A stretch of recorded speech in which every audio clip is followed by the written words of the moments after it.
Hi there, welcome to Floating in Dreams. This is a tea time chat all about makeup categories and different price points.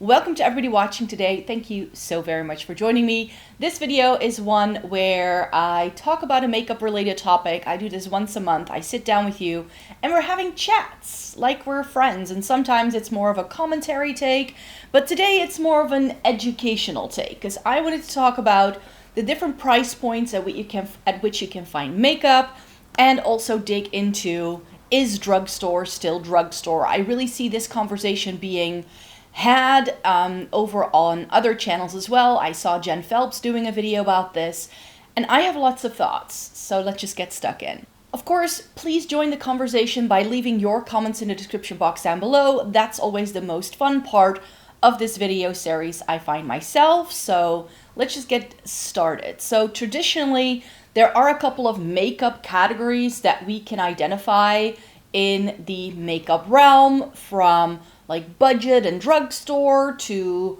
mid to high end, and then of course your luxury categories as well. And the way I have always been taught how that works is sort of like, depending on where you buy it, and then also what price point things are being sold at. And I definitely think that what we're seeing with the cost of living being like a lot higher than it was a couple of years ago in many different countries around the world, I definitely think that that is why there is this shift of brands that used to be really affordable and that were like in the budget category that are now a lot more expensive and therefore no longer feel as affordable as they used to be. And it doesn't really seem to be that there are a lot of brands taking their places. We've also, of course, seen something else happening at the higher end of the spectrum. I definitely think that luxury used to be just these prestige brands that you found at department stores, things like a YSL, a Dior, a Chanel, those kind of things. But in recent years, like the past 10 years or so, we've been getting these makeup artist brands like a Pat McGrath and a Natasha Denona. I think Vanessa Myricks can fall into this category as well, depending on how you view it, where the prices are sort of starting around what Dior and Chanel used to offer. And then, of course, because the palettes are bigger, it's like still a similar price point. So what I think we've been seeing in the past year, like the past 10 years or so, is like other brands that have made also the luxury category a lot bigger in terms of the brands that are offering. So I definitely think there are different factors at play here, and I just wanted to unpack my thoughts. And also for people who may not be familiar with these categorizations, to hopefully give you a bit of a helpful guide to know at least where I'm coming from. So if I call something drugstore, what does that mean to me? And maybe that can be helpful for you. So the first point I want to make in this video is one that I make a lot, which is what price point makeup goes for depends where you live. So I always say I live in a makeup desert. The Netherlands is not a makeup heavy country. I know we all know Nikkie tutorials, but hardly anyone on the streets looks like that. A full bead of makeup like I'm wearing today, very few people actually wear. The Netherlands is a very basic country when it comes to makeup. Most people wear a bit of foundation or concealer and a mascara. And most regular people don't even dig into color. Maybe like one blush or something like that.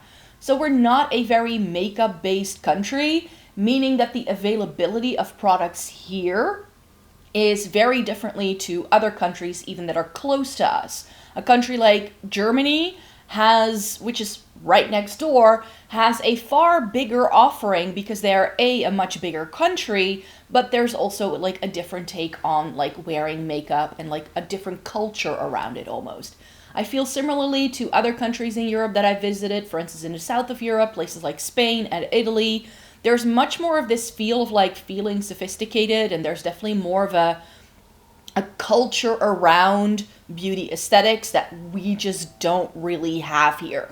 We have it, but it's like pockets of people. It's not like the general norm. Also, if I look at like what most people at work wear, there's very little makeup going on. I'm not talking skincare and like beauty regimes. I think that's pretty much it. Like everybody washes their hair and cleanses their skin, but like this like outward makeup beauty sort of side of the beauty world, we just don't see a lot here. That not only affects availability, it also affects the price point it goes for. Because even when we get the products, because we are a very small market, brands mark things up. That's just the nature of the game. That's how marketing works. If you are trying to offer something to a niche market, you can ask niche prices for those things.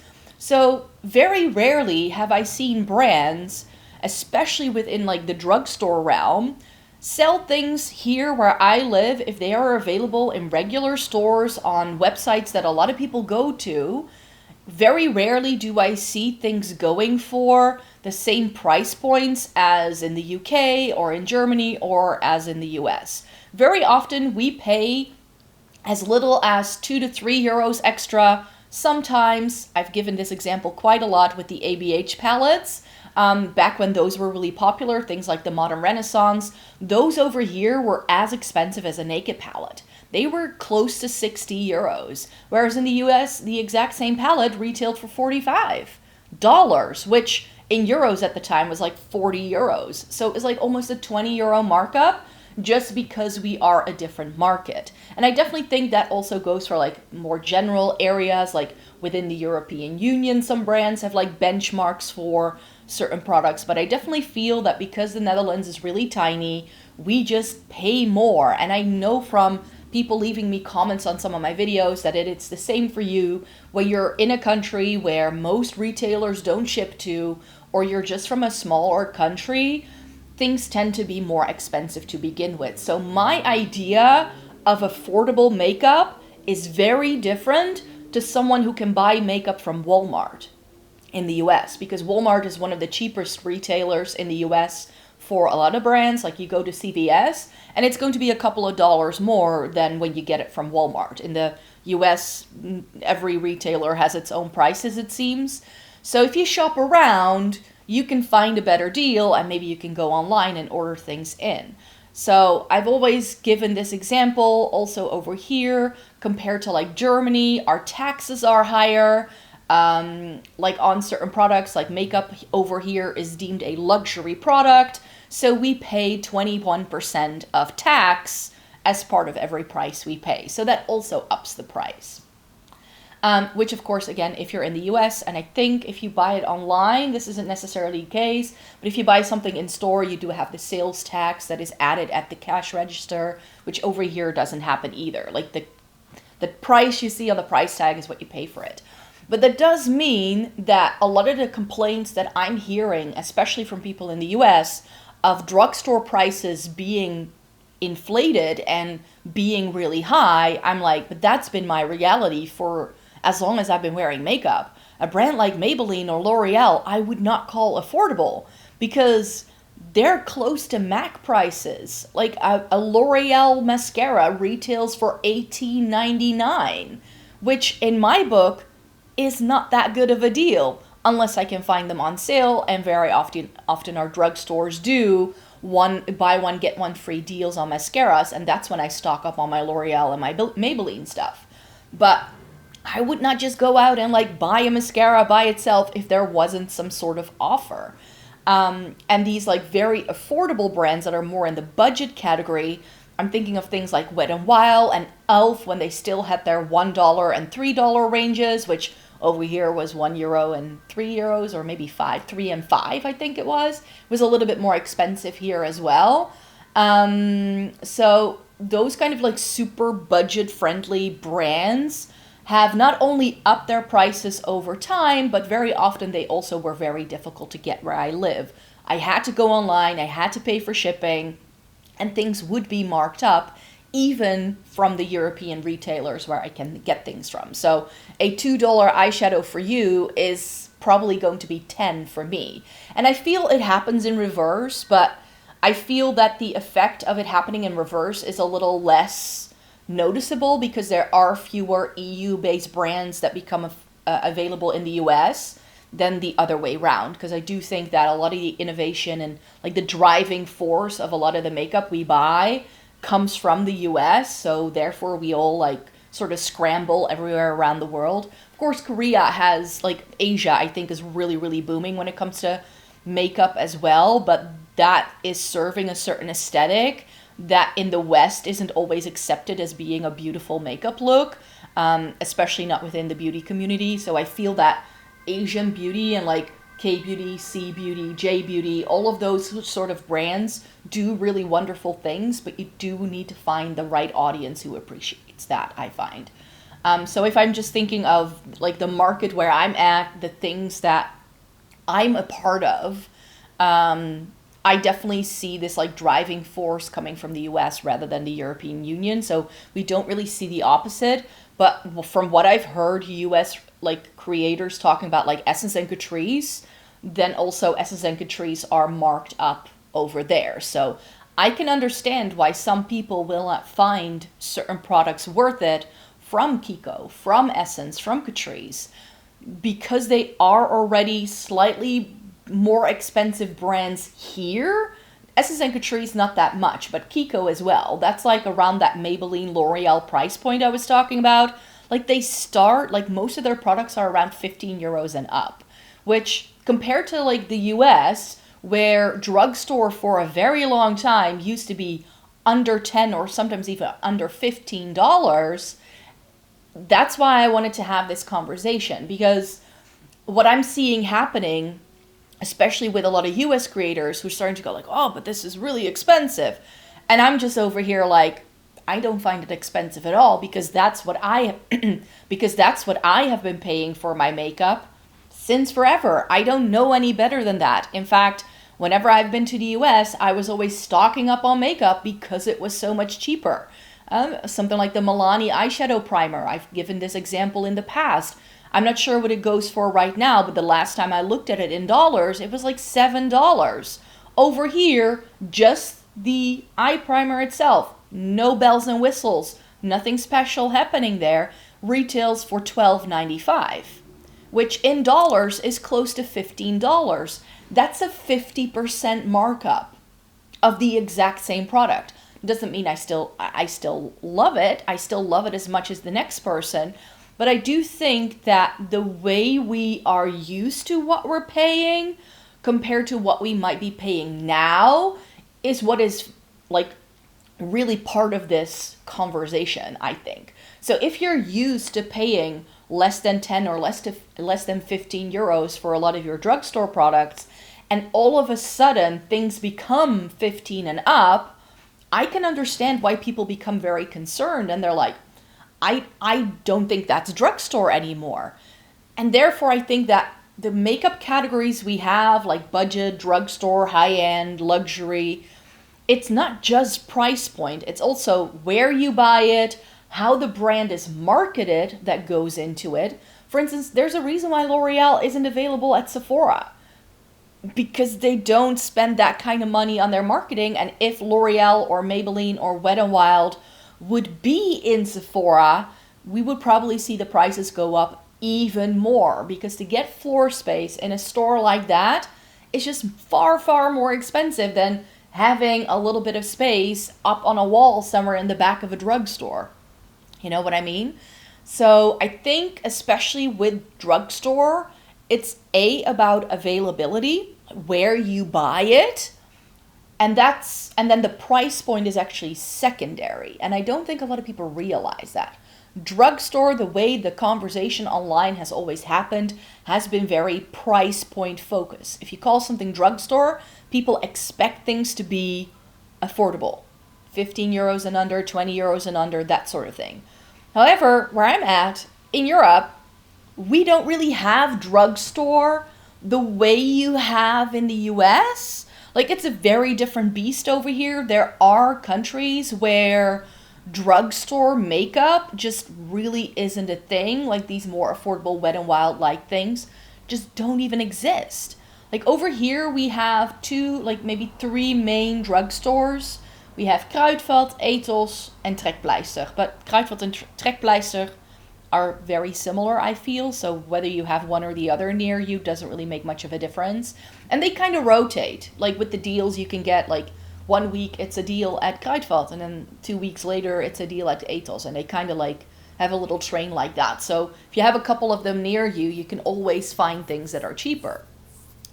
But when it comes to like makeup stuff, it's so different. Like I live in a fairly big city, and one of the biggest drugstores of the city is pretty close to my house. So whenever I need to stock up on things, that's where I go.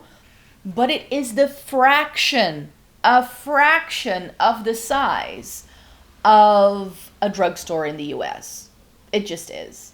And it is a fraction of the size of a drugstore in the UK or even Germany. Like those stores are so much bigger. They just take up a lot more floor space than what we will ever have. But other countries I've been to, a place like France, a place like Italy, and I've also noticed this when I was in Sweden, this idea of a drugstore doesn't really exist. Like to go for your care products, you tend to go to a pharmacy type place. And they sometimes sell a bit of makeup, but it's mostly like natural brands or like other things. But I'm not saying that France doesn't have these kind of stores. They definitely do, but they're not as widely spread out as in like the UK or Germany or in the US, what I've seen.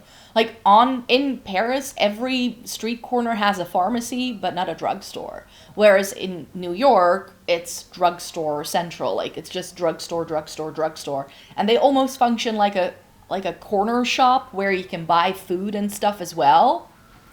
Don't try to find food. Like the only food they sell is like discounted candy at our drugstores, which I always find very strange. But it's not a place where you can like pick up a drink. But in Boots in the UK, you can pick up a sandwich. Like they'll have like a on the go kind of section.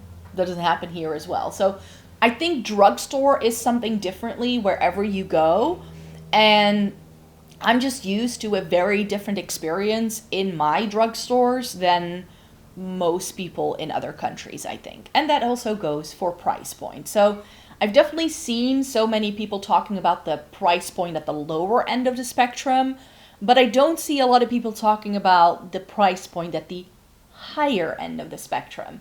And that's where the interest actually lies, because I don't think that the only reason why drugstore prices are going up is inflation, cost of living, things just getting more expensive over time. I think that what's happening in the luxury end of the spectrum, things with Natasha Denona, Denessa Myricks, Pat McGrath, those kind of brands being really popular and doing well. Charlotte Tilbury is another one. People go crazy for it. But also, if I go to like a Sephora here in Europe, if you go to the Champs-Élysées and you go there, every teenager is flocking to Rare Beauty and REM Beauty and like these sort of like more mid-range, prestige, almost kind of brands are incredibly popular. The makeup industry has seen a huge boom in the last 10 to 15 years. And brands are capitalizing on that. So they're not asking more money because they have to. They're asking more money because they can. And why can they ask more money? Because we are willing to pay it. That's just the nature of the game. So I feel that because there has been such a boom in makeup, whether social media is the driving force here, I don't exactly know, but it is a fact that makeup and beauty as a thing has really been booming in the past 10 years. And that boom, we've seen like the market shifting to these like makeup artist brands, Makeup by Mario. We've gotten Natasha Denona and Pat McGrath who've started their own ranges. I think Charlotte Tilbury has been around for like 10 years or so, I think. maybe 15. Like, I remember when the brand first launched in Selfridges, and I would, whenever I was in London, I would like go to Selfridges to see the counter and like buy a lipstick. That was back in the day when the brand first got started. So that was, I think, 10 or 15 years ago or so. So those are all brands that have started to crop up next to like something like MAC, that was always a professional brand to begin with. But also a lot of celebrity brands. Think Fenty Beauty, fairly recent launch. Rare Beauty, fairly recent launch. REM Beauty, Give Beauty. It's like every celebrity with something to do with makeup is starting to do makeup lines. And I know, like, I comment on this when I do my new makeup releases, but that is also happening for a reason. And these things are sort of launching in this like mid-range where we used to find something like Too Faced, Urban Decay, MAC. Like, that was like mid-range. And then you had your Dior and your Chanel, and that was like the truly high-end, very luxury things. But I feel like there's been a shift towards this more luxury end of the spectrum. So we still have our prestige brands. We still have our Dior, Chanel, YSL. And I definitely think that those brands are having a bit of a comeback. Like, when I first started doing makeup, and those were like the brands, and I thought makeup had to be expensive to be good. So those were some of the first things I bought. Some of my oldest makeup is like little Dior and Chanel and YSL things. And I'm glad to see them becoming more popular and being a little bit more hyped up as well. Because I feel that in terms of like a level of sophistication, these like department store brands, a Clinique, an Estee Lauder, Lancome, they've been solid for a very, very long time. I just think that when Instagram started to happen, they kind of got muddled away. But now that the emphasis is shifting more so towards good skin and then enhancing what you have naturally, I feel that there's more space for these kind of brands again as well. But then, of course, we have like the Pat McGraths and the Natasha Denonas that have like sort of taken luxury makeup to a new level. I think Westman Atelier is a very popular brand online that we see like pushing the envelope as well. We've seen Gucci launching, Prada launching, Valentino launching, and these are all incredibly expensive brands. But why do brands do this? Because they can, because they've done research, and because they know the industry is booming, and they know people are willing to spend money on makeup. They're doing these things.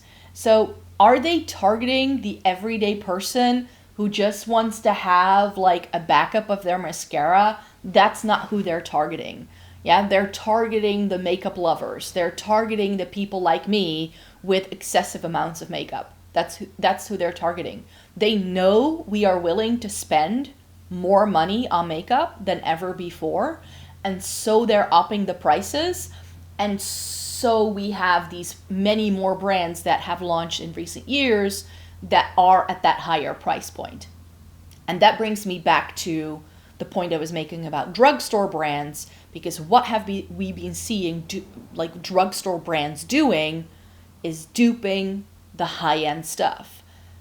Think e.l.f. Halo Glow, Power Grip Primer, all of those products. But those products are not part of the regular e.l.f. range. Those are the products to create hype that they sell for more money because they go for like 10, 15 euros easily, which is very unlike e.l.f. because they used to be a lot more affordable, and they still have the affordable products in their line. Those are just not the things they throw their marketing towards. So what you're paying for if you're buying the latest hyped up e.l.f. product is the marketing that the brand does to get you to buy the brand. And I think, this is just my assumption, I'm not sure if I'm right, but what I think e.l.f. is trying to do is to suck you in with these products that they've spent more time developing, that they've copied from other brands, and that they've thrown a lot of marketing against to show you how good the makeup actually is to get you to buy more. So if they have products that are that high up, people will start to look like, okay, so what's cheaper?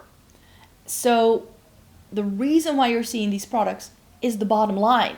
It's because they want to make money. And what e.l.f. has clocked really cleverly is how popular these viral makeup products are, and they're trying to duplicate that at a much lower price point. And so many people want the look for less. There's a reason whenever I do a drugstore series or drugstore palettes or whatever, all those videos always get a lot of views because we are always looking for the best deal. I'm not saying that drugstore is always going to be the best deal, but it can be a good deal. If you find a gem that is worth their weight in gold because it is a really good product, but it is a lot cheaper than all of these really expensive brands are, then those are the things we're going to tell people about, right? So you have the word of mouth that is happening there as well. And that's why those e.l.f. products go viral. And I think that a lot of affordable brands are trying to duplicate this. And I definitely think that a lot of affordable brands that used to be a lot cheaper are now starting to copy this business model that e.l.f. has, where they try to dupe the more expensive things, not always duping them, but just asking a bit more money so that they can hop onto the bandwagon of where this industry has just blown up. I see with Essence and Catrice as well, they're doing a lot of dupes, and some of them are good, and some of them just aren't, you know? So I definitely think that that's definitely what's happening. So I don't think it's just inflation, costs of living, brands just trying to make sure they still make money. I think it's more of a doubling down tactic. I think it is because there has been such a boom in makeup, and that's why brands are starting to ask more. We see this at the higher end of the spectrum, we see this in the middle end of the spectrum, and we see this at the lower end of the spectrum. So if we then bring it back to what I wanted to discuss with you, these makeup categories, I definitely think that drugstore still exists. It's just the place where you go to buy that brand rather than a particular price point. That's just the way I feel. Same thing with like the mid-range stuff. So the way how it's always worked in my brain traditionally is like drugstore is the stuff I buy at the drugstore. That's also where I find some budget finds. For some of those, I would have to go online because the brands aren't sold here, but fair enough. Okay. Up until like 20 to 25 euros, I would still call drugstore. That's sort of like my cutoff point for calling something truly drugstore. Then for me, mid-range starts around like the 20-25 mark. And then it goes up to like 40 to 45 euros. So that's where MAC falls for me. Like a MAC lipstick, I just got a couple of lip products in the past couple of weeks. MAC lipstick, 27 euros. They used to be 18.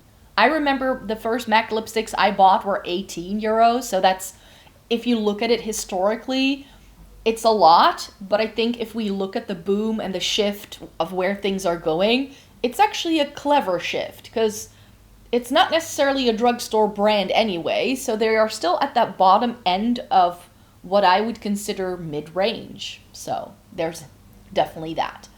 And then we have your, I would call them high-end brands by now.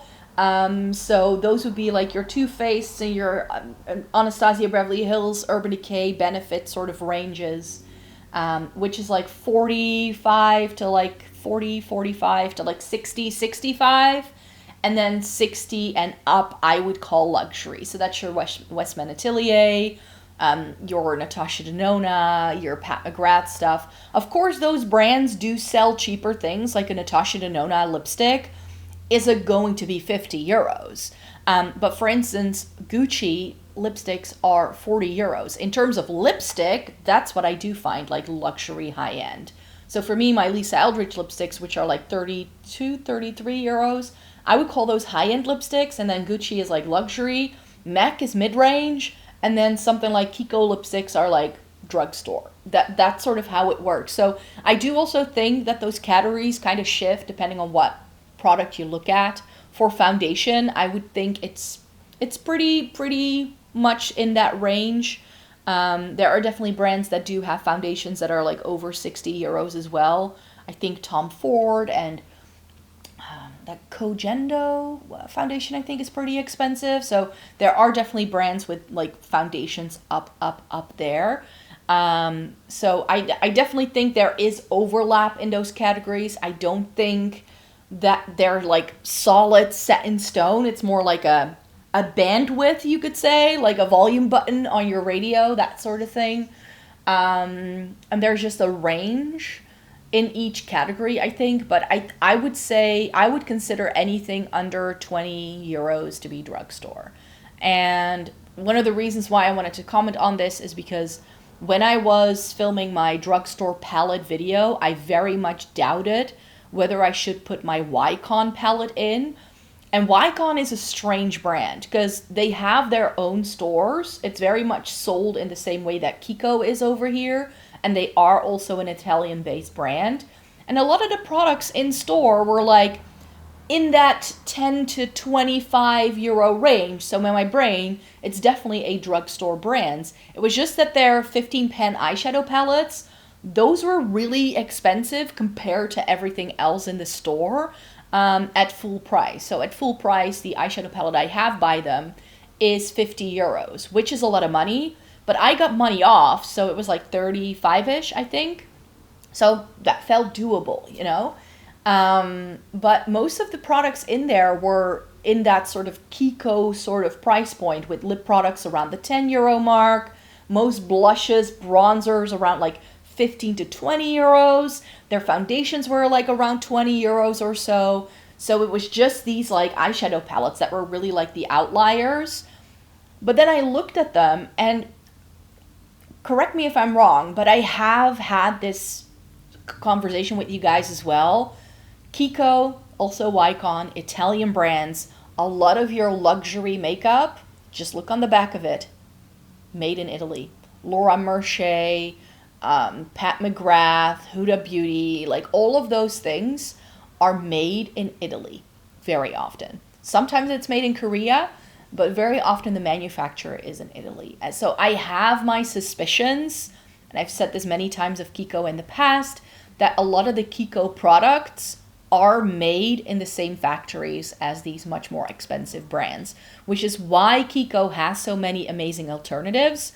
And yes, they are still expensive compared to drugstore traditionally, with most products being between like 15 to 20, sometimes just over 20 euros. But if you compare it to a Lisa Eldridge lipsticks or a Huda Beauty eyeshadow palette or an Hourglass powder or a Laura Mercier caviar stick, they are less than half the money. They are a quarter of the price usually. So then it is a really good deal because you are getting the really good quality, but it's not marketed and packaged in the same way as all these luxury brands are. And don't forget, the only reason why you're paying 60 euros for a Natasha Denona palette is not the formula, it's the marketing, the packaging, and the fact that they send out PR to influencers. That's what you're paying for. You're not paying for quality. Makeup is incredibly inexpensive to make. Everything you pay for with these brands is a markup. Everything. And I do think that there is perhaps, with raw materials becoming more expensive as well, that making the makeup is becoming a bit more expensive, which I think is contributing to some of the price increases at the lower end of the spectrum, especially because I just don't think like a brand like Essence or Catrice doesn't have as big of a margin as something like Charlotte Tilbury has, I think. But I do also think one of the reasons why those brands are churning out so many products all the time is to keep us buying stuff as well. Like it's part of their business model to do it this way. So do with that what you wish. I would love to hear your thoughts. Maybe you disagree with me completely, which is totally fine, but that's just the way I feel about it. I don't think drugstore is dead. Definitely not. It's just that we need to get used to paying a little bit more. And perhaps if the makeup industry is starting to deteriorate, we might actually be seeing prices dropping again, because if they want us to keep buying things, that will probably be the next tactic. Don't forget that pricing strategies are definitely part of marketing, and they do research into what people are willing to pay for things before launching products and before doing things. And that's why we're paying more for makeup, because we are willing to pay it, because this industry is just absolutely booming. But that's just my take. Thank you so very much for joining me today. Thumbs up this video if you liked it. Subscribe to the channel if you want to see more by me. I make several videos every single week, so if you'd like to stay tuned for more, and then I hope to see you in my next one. Bye-bye.